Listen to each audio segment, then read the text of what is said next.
Bollywood He-Man Dharmendra ఇక లేరు. Legendary నటుడి మృతి పట్ల ప్రముఖుల సంతాపం. గత 11 నెలల్లో 320 మంది మావోయిస్టులు మృతి. మల్లోజుల ఆచరణలను ద్రోహులుగా పేర్కొంటూ మావోయిస్టు పార్టీ కరపత్రం రిలీజ్. రేపటి నుంచి వైఎస్ఆర్సీపీ అధినేత పులివెందుల పర్యటన. 3 రోజుల పాటు పలు కార్యక్రమాల్లో పాల్గొననున్న వైఎస్ జగన్. 26న బ్రాహ్మణపల్లిలో అరటి తోటలను పరిశీలించనున్న మాజీ సీఎం. విజయనగరం జిల్లా గుర్ల మండలం కెల్లా జంక్షన్ వద్ద ఉద్రిక్తత. స్టీల్ ప్లాంట్ ఏర్పాటును వ్యతిరేకిస్తూ రోడ్డెక్కిన రైతులు. ఉపాధి కూలీల పొట్ట కొడుతున్నారు. 16 లక్షల జాబ్ కార్డులు ఎలా తొలగించారని నిలదీసిన మేరుగ నాగార్జున.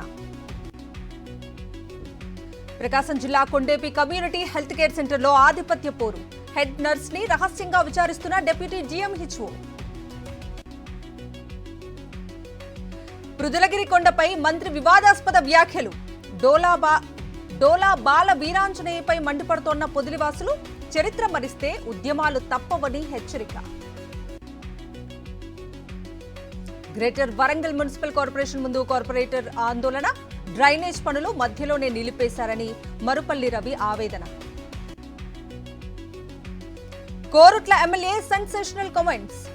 సీఎం ఒక రియల్ ఎస్టేట్ బ్రోకర్ అన్న సంజయ్. మెదక్ జిల్లా తూప్రాను జాతీయ రహదారిపై భారీ కంటైనర్ బీభత్సం.